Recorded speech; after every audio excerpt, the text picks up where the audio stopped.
Thanks for watching the third in a 3-part series on how to start and grow your YouTube channel from zero in 2019. If you haven't watched the second part, I'll post the link above. I recently had my own meetup with my subscribers in Arizona.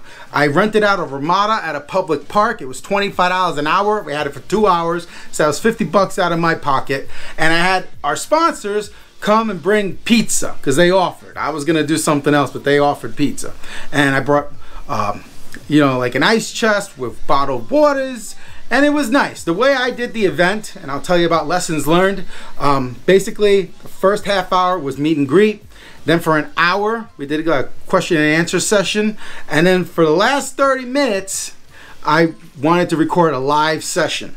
Now what I found was, the audience didn't really care to actually see me record a live session. Okay, so if I did this again, I would not record a live session. I would only do a meet and greet and a question and answer and call it a day. You know, so it'd be an hour and a half tops. Here's a tip, guys. Once you feel happy with your edit and you go to render your files in whatever app you're using to make your final video, once you render your file, that's it. It's game over. No more changes. It's time to move on. A lot of folks, they're perfectionists. They're gonna see a mistake. They're not gonna wanna post their video. YouTube is about having lots and lots of videos out there so that people can find you and you can actually build more audience. If you never put anything out there because you're a perfectionist or you notice a little mistake, it's not gonna happen for you guys. Again, go drive for Uber, okay? Once I do something and I post it up, like there've been several times where cartoon wife would be like, hey, you showed my face in that scene and I didn't realize it.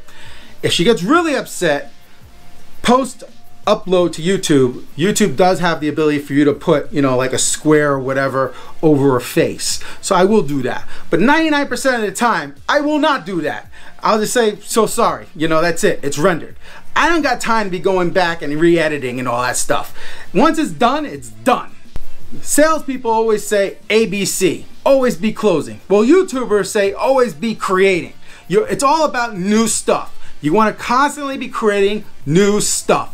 This is an art form, so to speak. So that's what I do. I make new content. For example, my channel has nothing to do with teaching other people how to make YouTube videos. This is just a one-off series that I'm doing because I'm actually speaking live to an audience in another month or two. So this is for me to practice and just have something I can refer the audience to say, hey, I know this was a quick session. If you want to hear more about what I have to say about the topic, go watch my series. So that's what this video is for, really. So YouTube's minimum requirements for your channel to actually become a partner and be eligible for AdSense is that you have 1,000 subscribers plus 4,000 watched hours. Now that's not you watching YouTube. That's other people who have spent a total of 4,000 hours watching your channel. Now I know that sounds like an incredibly ridiculous amount, but it's really not. I mean, I have over 450,000 views, okay? I have way beyond the 4,000 watched hours. It's ridiculous. I haven't looked in a while, but it's ridiculous how many watched hours I have. And, you know, it takes time. It's not gonna happen overnight. And you're just gonna have to be patient. I highly recommend you do not go and buy subscribers. You do not go and buy watch time because YouTube will find you. I guarantee it. They will figure it out, and next thing you know, you'll have all your subscribers removed. They do not play. So you really don't want to do that. Seriously, I am warning you. Now, some of you are perfectionists, which is why you don't have a channel yet, okay? Here's the thing. You're not going to please everybody. It's impossible. You are never going to please everybody. Some people are going to love your videos. Some people are going to hate your videos. That's life. You just got to keep posting, and eventually your channel will grow to the point where you're actually monetized. But again, you're doing this for you more than anyone else. You're doing it because you have a message you want to share. This is an interest, a hobby. You want to change careers down the line. Again, you're looking at 5 to 10 years from now, unless you got huge cojones and you got a year's worth of salary saved up and you're like, you know what? I'm going balls to the wall. This is what I'm gonna do. And you do this 24 hours a day. You eat, sleep, and crap YouTube. Yeah, you could make it a full-time living in a year, but you're gonna bust your butt, and it's a risk. At the end of that year, you might end up having to get a regular job, you know? But you could go that route if you wanted to. Now, some of you are watching this just realizing, wow, YouTube's a lot of work. Yeah, it is a lot of work. It's no joke. Go drive for Uber if you want a quick buck. Have I mentioned that before? YouTube rewards for originality. There's this show on Netflix called Somebody Feed Phil. When Cartoon Wife and I started watching it, I was like, this guy's such a dork. We ended up loving this guy. Yes, he is a dork, but he's our dork. We watched several seasons. I think there's like 3 different seasons. The name of the show changed. We absolutely love this guy. He was one of the writers for Everyone Loves Raymond, something like that show, I think it was called. Anyway, Everybody Loves Raymond. He was one of the writers, and all he does, it's a travel vlog type show on Netflix. He goes to different countries, he tries their food, he talks about his experience. That's his whole show, you know? And at the end of every episode, he talks to his mom and dad via Skype, and it's very cute. And again, when I first started watching him, I was like, this guy's a dork. But we love this guy now, and we can't wait for the next season. That's how it is on YouTube. Some people ain't gonna like you at first. You'll grow on them like mold, and eventually, they'll become raving fans.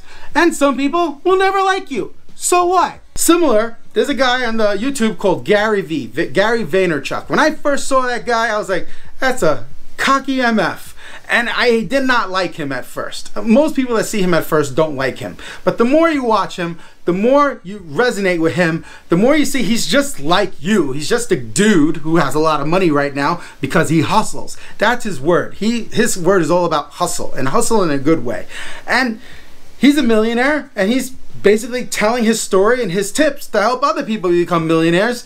And yeah, he has a little bit of a chip on his shoulder. I get that. But my point is, I didn't like him at first, and now I do. Alright guys, so to close, are all these steps a little overwhelming? Yes. There's a heck of a lot of stuff to do with YouTube. Okay, there's the scripting, the filming, the editing, you know, all the post-production stuff, uploading to YouTube, all that stuff. Of course, you're gonna, before everything else, you're gonna want to do your keyword research before you record or anything. That's like the first thing you do. There's creating the thumbnails. There's the banner. I mean, there's a lot of stuff to take into consideration when you're making YouTube videos and a channel overall. You're gonna want to stay consistent with the whole thing. It's hard. It is not easy, but it can be done. You know, if you stick with it consistently, you can do anything. So again, I recommend a minimum of 3 videos per week if you're serious. If you just want to play with it, you know, if you're an animator, of course that's different. You know, 1 video every 2-3 weeks, whatever.